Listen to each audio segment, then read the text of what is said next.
यानी कि वर्ल्ड में पहली बार दवाई बनी है जो किडनी डिजीज को रिवर्स करती है। एलोपैथी में कोई दवाई ही नहीं है इसकी। इसलिए मैंने कई बार कहा, तो एक बार तो लोग बोलते हैं ये क्या कह दिया बाबा। हमने कहा ठीक कहा। मैंने कहा जहाँ एलोपैथी नहीं पहुँची है उससे हम कई गुना आगे हैं अभी। लिवर की ट्रीटमेंट में, किडनी के ट्रीटमेंट में, पेनक्रियास को रिजुविनेट करने में, थायराइड को, लंग, हार्ट को, आंखों को, कानों को ठीक करने में। ये एलोपैथी वाले एक ही बात कहते थे, बाबा ने करोड़ों लोगों को योग करवा दिया, जड़ी बूटी खिला दिया। ये एनिमल ट्रायल नहीं किया हमने। अब हमने सारी दवाइयों के, सारे ट्रीटमेंट के एनिमल ट्रायल करके भी उन्हीं के पैरामीटर से, उन्हीं के मापदंड से, उन्हीं की लाठी से उनको डंडा मार रहे हैं। वो जिसको प्रमाण मानते थे वही मन का ठीक है, तेरा ही डंडा तेरे ऊपर ही पड़ेगा, ले ले प्रसाद। तो एनिमल ट्रायल पूरा कर दिया। चलो बताओ डॉक्टर साहब, अब आज नया क्या लेकर आए हो, क्या है आपके पिटारे में? ओम स्वामी जी प्रणाम। आज स्वामी जी हम कैंसर की दवा के बारे में बात करेंगे। जो कैंसर की बहुत नोन दवा है सिस्प्लैटिन, स्वामी जी उसका नोन इफेक्ट किडनी के ऊपर ही होता है। और जो कैंसर के पेशेंट हैं वो जो दवा खाते हैं स्वामी जी, उसकी वजह से उनकी किडनियाँ ख़राब होती हैं और कभी कभी इतनी हो जाती है कि दवा को रोकना पड़ जाता है। तो दोनों तरफ से दिक्कत बढ़ जाती है। तो हमने स्वामी जी ये देखा कि ऐसे सिचुएशन में जहाँ हम सिस्प्लैटिन देते हैं, उस संदर्भ में जब किडनी की हालत थोड़ी सी ख़राब हो जाती है तो क्या हम उसको रीनोग्रेड से नॉर्मल कर सकते हैं नहीं। तो आज स्वामी जी उसी के बारे में बात करेंगे। और जो स्क्रीन पर देख रहे हैं स्वामी जी, एक थोड़ा सा ऐसे बेसिक डेटा है कि कैंसर एक बड़ी बीमारी है और कई करोड़ लोगों को ये रहती है। और लगभग 50% लोगों को स्वामी जी पहली दवाई जो मॉडर्न वर्ल्ड में दी जाती है वो सिस्प्लैटिन होती है। तो सिस्प्लैटिन से ही लगभग सब लोग शुरुआत करते हैं, जब तक कि अगर कोई टारगेट थेरेपी की बात ना हो रही हो। पर जनरली स्वामी जी सिस्प्लैटिन सबसे पहले शुरुआत की जाती है और 50% रोगी को ये दवा दी जाती है। उसके बाद स्वामी जी इनकी एफिकेसी के बावजूद इसका जो सबसे बड़ा कॉम्प्लिकेशन है वो इसकी नेफ्रोटॉक्सिटी है, जो किडनी को ख़राब कर देती है। और इसकी वजह से लगभग 40% रोगियों को का पूरा ट्रीटमेंट हो भी नहीं पाता है, जिसकी वजह पूरा से ट्रीटमेंट नहीं हो पाता। कैंसर तो ठीक हुआ ही नहीं, किडनी और ऊपर से किडनी फेल होगी, खराब फिर डायलिसिस कराओ, फिर किडनी ट्रांसप्लांट कराओ, एक के बाद दूसरी बीमारी के चक्रव्यूह में फंस जाते हैं। हाँ स्वामी। अच्छा, जो अनुलोम विलोम कर लो और बाकी मंडूकासन के बाद वक्रासन, गोमुखासन वो भी कर लो 5-5 मिनट मेरे साथ जी। हाँ स्वामी जी, तो देखिएगा जो सिस्प्लैटिन है स्वामी जी, उसके जो साइड इफेक्ट हैं वो मैंने सामने स्क्रीन पर रखे हुए हैं। ये लगभग 6 बड़े साइड इफेक्ट्स हैं। कार्डियोटॉक्सिटी होती है, न्यूरोटॉक्सिटी होती है, कैंसर सेल्स का रेजिस्टेंस आ जाता है स्वामी जी। इसमें एक में ओटोटॉक्सिटी भी होती है, मतलब अच्छा। कान के अंदर जो हमारी सुनने की क्षमता है स्वामी जी वो कम हो जाती है और रिंगिंग साउंड आना शुरू हो जाता है। तो कर्णनाद, हाँ कर्णनाद, हाँ स्वामी, रेटिनिटिस। हाँ स्वामी जी वो शुरू हो जाता है। और हिपेरोटॉक्सिटी होती है। बट इनमें सबसे बड़ी जो स्वामी जी वो नेफ्रोटॉक्सिटी है, जो किडनी की अपनी प्रॉब्लम्स हैं, जिसमें एक्यूट किडनी इंजरी हो जाती है, ट्यूबुलर एसिडोसिस हो जाती है, जो पूरे किडनी के फंक्शनलिटी को ख़राब करती है और उसका जो रेगुलर तरीका है वो स्वामी जी कंप्रोमाइज़ होता है। तो उसमें स्वामी जी हमने चेक किया अपना मेडिसिन रीनोग्रेड, जिसमें ये 7 बड़ी औषधियाँ हैं। और ये भी जो इसका केमिस्ट्री है जो हमने दिखाया कि HPLC के अलग अलग बैचेस को, हाँ स्वामी जी इस बार हमने ये भी काम किया था जो अभी हम दिखा रहे हैं स्क्रीन पे। हम स्वामी जी इन सब के कमर्शियल बैचेस लेते हैं जो जो कमर्शियली लॉन्च हो चुके हैं, और रैंडम बैचेस लेते हैं, एक बैच नंबर 8, एक बैच नंबर 25, एक बैच नंबर 36। और स्वामी जी उन सबको लेके अलग अलग तरीके से केमिकली एनालाइज करते हैं और समझ ये देखते हैं कि क्वालिटी पैरामीटर के हिसाब से उनके अंदर कौन कौन से कंपोनेंट प्रेजेंट हैं। और समझिए आप देख रहे हैं स्क्रीन पे ये 3 बैच का डेटा है और आप देखेंगे स्वामी तीनों बैच बिल्कुल एक से एक मिलते दिख रहे हैं, जबकि इनके बनने के बीच में स्वामी जी एक 2 महीने का गैप था। तो ये स्वामी जी एक बड़ी बात है। जो हमारी मैन्युफैक्चरिंग यूनिट है स्वामी जी, जो क्वालिटी पे इतना फोकस कर रही है, वो क्लियरली दिखा रही है कि जो एक कि हर बैच का एक जैसा उसका एफिकेसी है, बराबर उसका रिजल्ट है। कोई इसके, क्योंकि रॉ मटेरियल के सोर्स, फिर उसके बनाने की प्रक्रिया और उसका फिर एजिंग कि कितने समय के बाद उसमें कोई दिक्कत तो नहीं आ रही। हाँ समझिए, तो ये बड़ा अच्छा दिख रहा है। और ये जो समझिए एक जो नॉर्मल क्वेरी बहुत सारे साइंटिस्ट हमसे करते भी हैं कि जो हम ड्रग दिखा रहे हैं वो एक सिंगल बैच है या इसके मल्टी बैच डेटा हैं। तो समझिए अब ये मुझे कहते हुए बड़ा अच्छा लग रहा है और गर्व भी लग रहा है कि हम जो भी अलग अलग बैच को ले रहे हैं वो एक टाइप के फिनोटाइप दिखा रहे हैं, एक टाइप के केमिकल कंपोजिशन दिखा रहे हैं, और समझिए उनकी बायोलॉजी भी लगभग सेम टू सेम आ रही होती है। और ये समझिए एक बड़ी बात है, हर्बल फील्ड में ऐसा कर पाना कॉन्स्टेंटली समझिए एक बड़ा चैलेंज है। और हमारी पूरी मैन्युफैक्चरिंग टीम समझिए इसमें बहुत अच्छा वाला काम कर ये रही है। बहुत बड़ी बात है। ये नहीं तो क्या होता है, एलोपैथी में ज़्यादातर सिंगल ड्रग होता है, सिंगल केमिकल होता है। कहते हैं हमारे पास इसको चेक कर लो, कहीं पर भी एक ही जैसा मिलेगा। हमारे पास में मल्टीपल वनस्पतियाँ जड़ी बूटियाँ होती हैं और उन एक एक के अंदर 25, 50, 100, 200, 500, 1000 एक्टिव कंपाउंड्स होते हैं। उन सबका एक रूपता उसके अंदर लेकर के आना वो बहुत बड़ा चैलेंज होता है और उसको भी बीट कर रहे हैं। बिल्कुल स्वामी जी। मीट कर रहे हैं। मीट कर रहे हैं और स्वामी जी बीट कर रहे हैं, दोनों कर रहे हैं, मीट भी कर रहे हैं और बीट भी कर रहे हैं। तो स्वामी जी अभी हम स्क्रीन पर देख रहे हैं, ये देख रहे हैं कि सिस्प्लैटिन उसकी वजह से किडनी सेल्स में क्या दिक्कत आती है। तो स्वामी जी जो स्क्रीन पे है ये सेल बायबिलिटी है।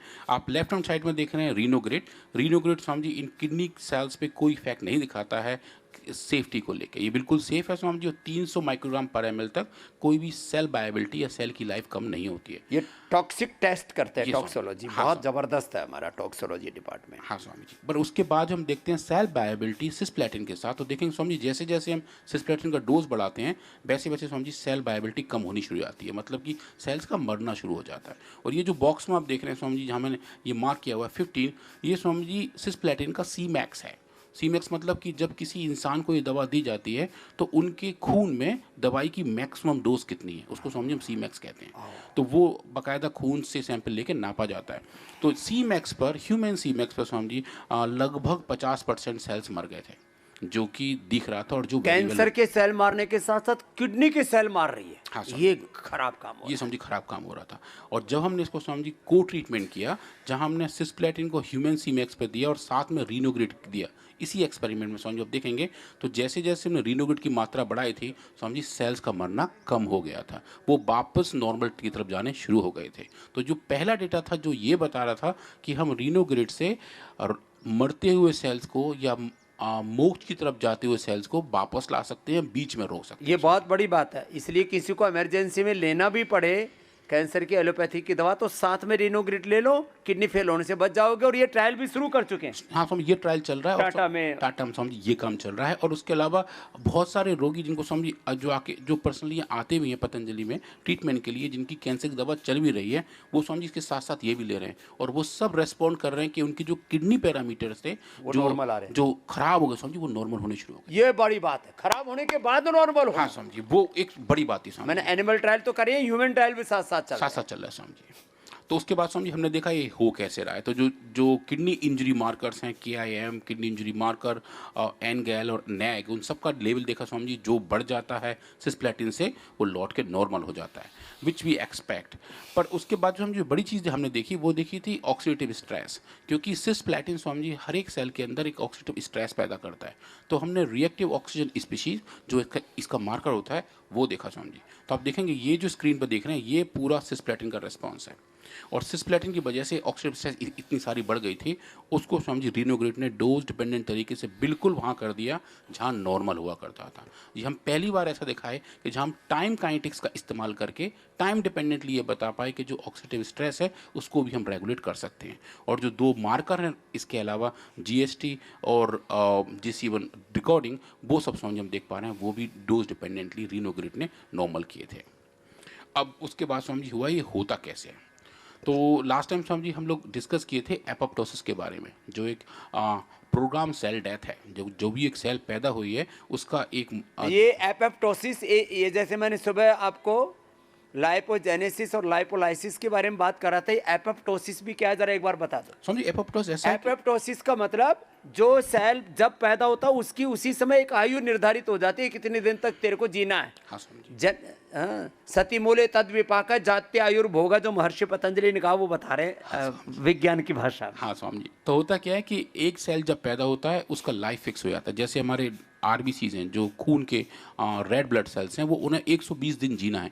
तो 120 दिन बाद वो जो सेल्स है स्वामी जी शरीर उनको रिसाइकिल करना शुरू कर देता है, वो उनको मोक्ष हो जाता है, उसमें काम की चीज़ शरीर निकाल लेता है, सेल ले लेते हैं, उनकी जगह नई सेल ले लेते हैं स्वामी जी। तो ये एक तरीके से प्रोग्राम्ड है कि ये सेल इस तारीख को नैसर्गिक व्यवस्था है। हाँ, ईश्वर का विधान है, यूनिवर्सल लॉ है एक। अब स्वामी जो साइड इफ़ेक्ट्स है कैंसर मेडिकेशन के या अलग दवाइयों के, वो क्या करते हैं स्वामी जी, कभी कभी कुछ इस एपोप्टोसिस के डेट को फिक्स कर देते हैं पहले। जिस सेल को जाना था 100 दिन बाद, वो इस दवाई के दुष्प्रभाव की वजह से 50 दिन बाद जाना शुरू हो जाती है, 20 दिन बाद जाना शुरू हो जाती है।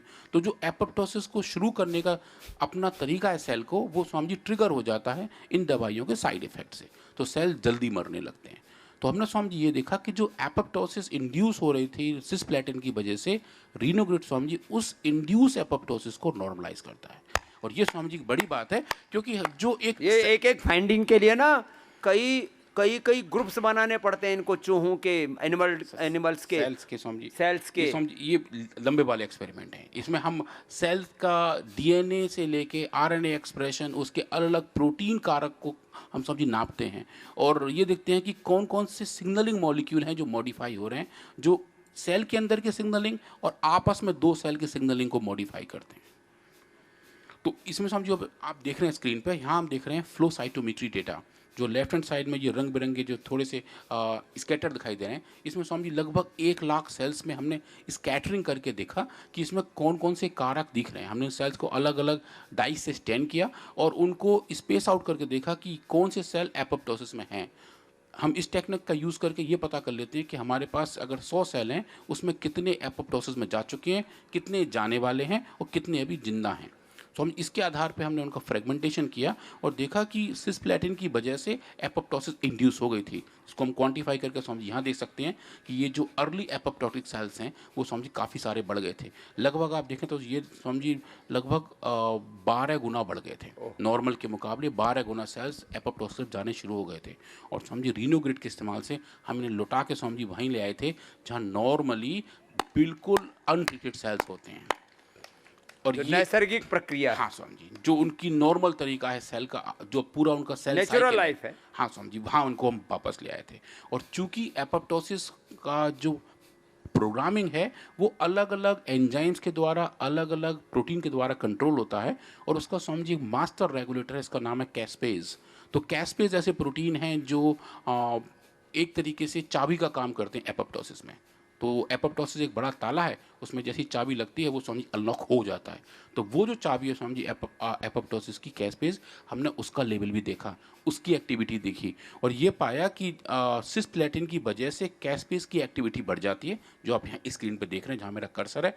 और स्वामी जी रीनोग्रेट उस कैस्पेज की बड़ी एक्टिविटी को, उस चाबी लगने की प्रक्रिया को भी नॉर्मलाइज करता है और ये बताता है कि जो एपोप्टोसिस इंड्यूस हो रही थी उसको हम कैस्पेज 3 के मॉडिफिकेशन के थ्रू आराम से कंट्रोल कर सकते हैं और रीनोग्रेट ये डोज डिपेंडेंट तरीके से समझिए अच्छे से दिखाता है।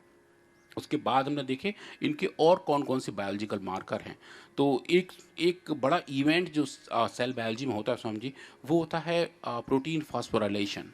तो इसका मतलब ये हुआ कि जैसे कि हम ये समझें कि जैसे हम नहा धो के रोज़ बाहर निकलते हैं बाथरूम से, उसके बाद हम और तैयार होते हैं, बाल ठीक करते हैं, कुछ लोग क्रीम लगाते हैं और जो माता बहनें हैं वो बहुत कुछ और ज़्यादा भी करती हैं। तो वो जो प्रोसेसिंग है वो नहाने के बाद वाली प्रोसेसिंग है। ऐसा ही हमारे शरीर के अंदर होता है। जब हमारे शरीर के अंदर एक बार प्रोटीन तैयार हो जाती है तो उसके बाद नेचुरली तरीके से उस पर कुछ और टिक्की बिंदी लगती है, कुछ लिपस्टिक, कुछ मेकअप किए जाते हैं, उनको हम कहते हैं फॉस्फोराइलेशन। वो उस प्रोटीन का एक्टिव फॉर्म होता है। तो जो फॉस्फोराइलेशन की पूरी प्रोसेस है, अगर वो ठीक ठाक चलती रहे तो स्वामी जी सेल अच्छे तरीके से काम करता है। और ऐसे फॉस्फोराइलेशन स्वामी जी बीमारी में भी होते हैं। ये दोनों तरफ काम करता है। मतलब इसका जो पूरा सेल का जो पूरा सुरक्षा घेरा है, सुरक्षा कवच, हाँ स्वामी जी, उसको स्वामी जी, तो वो जो पूरा फास्फोराइलेशन है वो इवेंट भी एपोप्टोसिस के दौरान मॉडिफाई होते हैं। और इस बार स्वामी जी हमने देखा कि हम प्रोटीन के फास्फोराइलेशन को मेजर कर पा रहे थे, जो आप यहाँ देख रहे हैं वेस्टर्न ब्लॉट में। और उस फास्फोराइलेशन स्टेज को स्वामी जी एपोप्टोसिस के दौरान वो हमने चेंज होता हुआ दिखा। और स्वामी जी रीनोग्रिट ने इस बार दिखाया कि फास्फोराइलेशन स्टेज जो प्रोटीन की एक बहुत ही इन डेप्थ और बहुत ही फाइन ट्यून प्रोसेस है, स्वामी जी हम पहली बार ये दिखा पाए कि एक हर्बल मेडिसिन के इस्तेमाल से किडनी स्पेसिफिक पाथवे में हम प्रोटीन फास्फोराइलेशन को भी मॉडिफाई कर सकते हैं।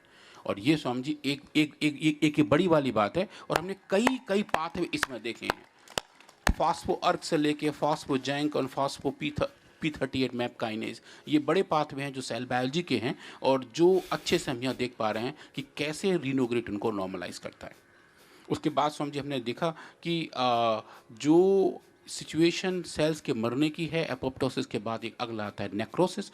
तो वो नेक्रोसिस भी इन सेल्स के अंदर होनी शुरू हो जाती है सिस्प्लेटिन की वजह से। और यहाँ आप देख पा रहे हैं स्वामी जी, ये जो शायद यहाँ विजिबल हों, ये जो ग्रीन डॉट हैं ये दिखा रहे हैं कितने सारे सेल्स मरे हुए हैं। एक ऐसा उनको हमने लेबल किया हुआ है। और ये नॉर्मल सेल्स हैं, ये सिस्प्लेटिन इंड्यूस सेल्स हैं, और यहाँ देखेंगे स्वामी जी ये दोनों डोजेस हमारी रीनोग्रिड की हैं, और रीनोग्रिड स्वामी जी आप देख पा रहे हैं बड़ा अच्छे से मरे हुए सेल्स को वापस ला रहा है, सेल्स की जो डेथ की रेट है स्वामी जी उसको नॉर्मलाइज कर रहा है। अब उसके बाद हमने देखा जो एक बड़ी फाइंडिंग है स्वामी जी, जो भी कुछ ही हफ्ते पुराना डेटा है, वो है स्वामी जी माइटोफैगी। तो लास्ट टाइम हम लोग किए थे डिस्कस ऑटोफैगी के बारे में, जहाँ सेल के अंदर या पूरे बॉडी के अंदर हम एक तरीके से कबाड़ को बीन बीन के इकट्ठा कर देते हैं और उसका रिसाइकलिंग करते हैं, वो तो समझिए ऑटोफैगी है, जो उपवास के दौरान, फास्टिंग के दौरान बहुत अच्छे से काम करती है। एक दूसरा जो है स्वामी जी जो सेल के अंदर काम होता है वो है माइटोफैगी। तो जो सेल के अंदर हमारा पावर हाउस है उसको हम कहते हैं माइटोकॉन्ड्रिया, जितनी भी एनर्जी है सब वहाँ बनती है। तो वो माइटोकॉन्ड्रिया का भी अपना एक प्रोसेस होता है उसके रिसाइकलिंग का, और सेल उसको माइटोफैगी के थ्रू रिसाइकिल करता है। तो हमने ये देखा स्वामी जी कि रीनोग्रिड माइटोफैगी को एनहांस करते हुए सिस्प्लेटिन इंड्यूस सेल डेथ को भी कंट्रोल करता है। ये बड़ी बात है, ये स्वामी जी बहुत इन डेप्थ वाली बात है, इसको बहुत गहराई तक जा रहे हैं। बिल्कुल स्वामी जी, अब वहाँ तक पहुँच रहे हैं कि हम जिसको कहते हैं फ्रंटियर्स इन बायोलॉजी, कि जो बिल्कुल मोर्चे की लड़ाई है बायोलॉजी में, स्वामी जी वहाँ पहुँचे हुए हैं। और यहाँ ये बता रहे हैं कि जो बिल्कुल मॉडर्न साइंस के कटिंग एज रिसर्च है कि एक दवा किस तरीके से किस पाथवे को मॉडिफाई करती है। स्वामी जी जो पूरी टीम है पतंजलि रिसर्च फाउंडेशन की साइंटिस्ट की, वो स्वामी जी यहाँ तक पहुँची और ये बता पा रहे हैं कि कौन कौन से पैरामीटर हम इन औषधियों के इस्तेमाल करके नॉर्मलाइज कर सकते हैं, मॉड्यूलेट कर सकते हैं। उसके बाद स्वामी जी जो मैं क्विकली एक और डेटा जाता हूँ, उससे पहले I show you one thing. Swami ji आपने कहा था कि हमारी जितनी सब औषधियाँ हैं ये नेचुरली एंटी इन्फ्लेमेटरी हैं, ये सब सूजन को कम करती हैं। तो स्वामी जी वो हाइपोथेसिस हमने यहाँ भी टेस्ट की कि किडनी के अंदर अगर कोई इन्फ्लेमेशन है, अगर वो दवाई से पैदा हो रही हो या नेचुरली भी किसी और कारण से हो रही हो, क्या रीनोग्रिड इसको रेगुलेट कर सकता है? और स्वामी जी इसका आंसर है हाँ, रीनोग्रिड ऐसा कर सकता है। और आपको स्क्रीन पर दिखा रहे हैं कि जो इन्फ्लेमेटरी पैरामीटर्स हैं स्वामी जी, उनको भी रीनोग्रिड ने डोज डिपेंडेंट तरीके से रेगुलेट किया था। अब मैं स्वामी जी वेरी क्विकली आता हूँ इसके एक और बायोलॉजिकल रिस्पॉन्स पे, पर एक चीज़ स्वामी जी ये देखेंगे, ये बहुत काम की है कि स्वामी जी हमने दिखाया कि सिस्प्लेटिन का जो किडनी पे साइड इफ़ेक्ट है उसको हम नॉर्मल कर रहे हैं। तो इसका मतलब ये हुआ कि हम सिस्प्लेटिन का जो इफ़ेक्ट है उसको नॉर्मलाइज कर रहे हैं। पर इसका दूसरा मतलब ये भी होता है, कहीं ऐसा तो नहीं है कि हम सिस्प्लेटिन की खुद की जो धार है उसको मंद कर रहे हो। सिस्प्लेटिन का जो काम है कैंसर सेल्स को मारना, कहीं उसको तो बंद नहीं कर रहे हैं। तो उसके लिए स्वामी जी हमने ये एक्सपेरिमेंट किए, हमने 4 अलग अलग टाइप के कैंसर सेल्स लिए, breast cancer, lung cancer, bladder cancer और urinary bladder cancer. Swami ji हमने उन कैंसर सेल्स को ग्रो किया और उसको सिस्प्लेटिन के साथ रीनोग्रिड के साथ दिया और देखा जो सिस्प्लेटिन की उनको मारने का स्पीड था क्या वो मॉडिफाई हो रहा है। स्वामी जी इस संदर्भ में ये कहना बड़ा अच्छा लग रहा है कि सिस्प्लेटिन की जो अपनी धार थी उसको स्वामी जी रीनोग्रिड अफेक्ट नहीं करता है। दवाई अपना काम पूरा कर दवाई रही है, करती है। दवाई के काम को डिस्टर्ब नहीं कर रही है, हाँ, उसकी वर्किंग में कोई हस्तक्षेप नहीं कर रही। हाँ स्वामी जी, पर उसके साइड इफेक्ट को नॉर्मलाइज करती है। तो वो स्वामी जी एक बड़ी बात है कि जो उसकी सेफ्टी है उसको हम बढ़ा रहे हैं और एफिकेसी के बारे में बात नहीं कर रहे हैं। उसके बाद स्वामी जी हमने ये वाले काम फिर किए सी एलिगेंस में। तो सी elegance Swami ji I think हम कई बार इस बारे में बात कर चुके हैं। एक बड़ा सुंदर सा एलिगेंट वर्म है जो स्क्रीन पर दिखाई दे रहा है और लगभग इसका 21 दिन का लाइफ साइकिल है, तो उसके साथ बहुत सारे एक्सपेरिमेंट हम जल्दी जल्दी कर पाते हैं। स्क्रीन पर देख रहे हैं स्वामी जी, ये जो वर्म इतना सुंदर सा डांस करता हुआ दिख रहा है या चलता हुआ दिख रहा है, ये एक सी एलिगेंस है। और इसके साथ स्वामी जी हमने बहुत सारे एक्सपेरिमेंट किए और ये पाया कि सिस्प्लेटिन इस वर्म की जो बेसिक लाइफ है उसको अफेक्ट करता है जो एक्सपेक्टेड है। और मैं देखा स्वामी जी जल्दी मर जाता है, जल्दी मर जाता है स्वामी जी, जल्दी मर जाता है और कम बच्चे पैदा करता है, और जो बच्चे पैदा होते हैं वो आगे पूरे एडल्ट नहीं बन पाते। तो 3 पैरामीटर स्वामी जी हम देख पाते हैं और वो तीनों प्रोसेस को स्वामी जी हमने देखा जब तो आप दवाइयाँ खाते हो तो अपने औलादों के लिए भी खराब कर रहे हो, अपनी जनरेशन्स, आप बीमार जनरेशन्स पैदा कर रहे हो। हाँ स्वामी जी, तो समझे हमने वर्म्स में देखा ऐसा होता है। और जब हम इसको रीनोग्रेट देते हैं तो स्वामी जी ये सब जितनी भी हैचिंग की प्रोसेस है, मेटिंग की प्रोसेस है और जो उसका सर्वाइवल है वो स्वामी जी थोड़ा सा वापस नॉर्मल होना शुरू हो जाता है, जो आप स्क्रीन पर देख रहे हैं। पर जो एक बड़ी वाली फाइंडिंग है स्वामी जी वो ये है कि हम बात कर रहे हैं ऑक्सीडेटिव स्ट्रेस की। तो स्वामी जी हमारे पास अब बहुत सारे म्यूटेंट वर्म्स हैं, मतलब हमारे पास ऐसे सी एलिगेंस हैं जिनके अंदर हमने एक एक जीन को म्यूटेट करके उसके अंदर एक GFP लगा दिया है जिसका नाम है ग्रीन फ्लोरोसेंस प्रोटीन। तो जहाँ जहाँ वो जीन एक्सप्रेस होगा वहाँ में हरे रंग की ऐसी लाइट बत्ती जलती दिखेगी और जहाँ जहाँ उसका हम एक्सप्रेशन देखेंगे हम ये देख पाएंगे कैसे वो मॉडिफाई हो रहा है। तो स्वामी जी जैसे ये आप देख पा रहे हैं कि ये नॉर्मल वर्म्स हैं जो पूरे अच्छे से हरे हरे हैं, पर जैसे हम इसको सिस्प्लेटिन देते हैं तो स्वामी जी आप देखेंगे कि इसके अंदर ये जो डिस्ट्रीब्यूशन है वो बहुत ही कंडेंस होकर एक पंक्टा फॉर्म में आ जाता है, जो ये बताता है कि उसके अंदर ऑक्सीडेटिव स्ट्रेस इंड्यूस हो गई है। पर जब हम स्वामी जी इसको देते हैं रीनोग्रेड तो ये वापस स्वामी जी लौट के नॉर्मल आ जाता है। तो ये बड़ा सुंदर तरीके से बड़ा क्लियरली एक पूरे वर्म की पॉपुलेशन में देखा जा सकता है कि कैसे रीनोग्रेड एक मॉलिक्यूलर लेवल पे पूरे इंटैक्ट ऑर्गेनिज्म में अपना इफेक्ट दिखा रहे हैं। उसके बाद स्वामी जी हमने देखा माइटोकॉन्ड्रियल डिसफंक्शन के बारे में, जो सिस्प्लेटिन की वजह से भी होता है। तो Swami ji similar kind of हमारे पास दूसरे वर्म्स भी हैं जो म्यूटेंट हैं, और हमने देखा कि इन म्यूटेंट वर्म में जो डिसफंक्शन हो रहे थे, जो ऑक्सीडेटिव स्ट्रेस बढ़ रही थी, उसको स्वामी जी रीनोग्रेड डोज डिपेंडेंट तरीके से वापस नॉर्मल लेके आ रहा होता है। जो स्वामी जी स्क्रीन पर देख रहे हैं, जो हरे रंग के सुंदर सुंदर वर्म्स आपको यहाँ दिखाई दे रहे हैं, ये नॉर्मल है। ये डिजीज़ आप देखिए स्वामी जी, ये हरे रंग की पूरी स्टेनिंग है गायब हो गई, क्योंकि वो वर्म एक डिजीज कंडीशन में है। पर जैसे जैसे हम डोज, हाँ स्वामी जी, जैसे हम डोज बढ़ाना शुरू करते हैं, ये वापस वहीं आना शुरू हो जाता है जहाँ पहले था। ये बड़ी बात है, ये स्वामी जी बड़ी बात है। और ये स्वामी जी हम एक बार में लगभग पूरे लाइफ साइकिल को अच्छा कर रहे हैं। बिल्कुल Swami ji, and that shows कि हम बिल्कुल राइट डायरेक्शन में हैं, और ऐसा बता पा रहे हैं कि रीनोग्रेड एक सेल लाइन के साथ साथ एक पूरे इंटैक्ट ऑर्गेनिज्म पे ऐसी तो हम थोड़ी देर कह रहे थे कि हम डीएनए आरएनए पूरा स्ट्रक्चर उसको करेक्ट कर रहे हैं, वो अब इसमें दिख रहा है। बिल्कुल स्वामी जी। और ये जो लास्ट डेटा आप देख रहे हैं स्वामी जी, ये है रीनोग्रेड माइटोफेगी को, जो मैंने पहले अभी बताया था 4-5 स्लाइड पहले, उस माइटोफेगी को भी ये ऑटोफेगी के बाद माइटोफेगी। तो स्वामी जी फिर हमने ये देखा कि रीनोग्रेड माइटोफेगी को भी बढ़ाता है, और ये सी एलिगेंस में भी हम देख पाए।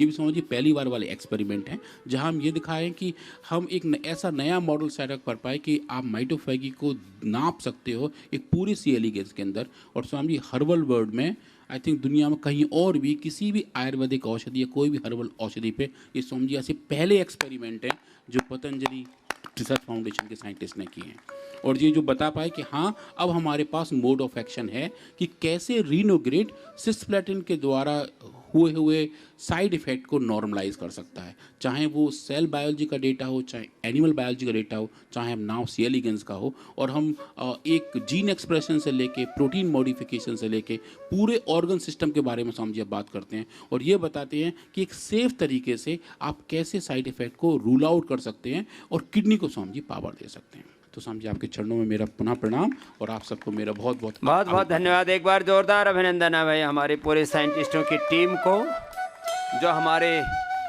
योग की, आयुर्वेद के, वेदों के, सनातन के ज्ञान को, विज्ञान सम्मत पूरे उसके प्रज्ञान को प्रस्तुत करके लोगों की प्रज्ञा चक्षु खोल रहे हैं।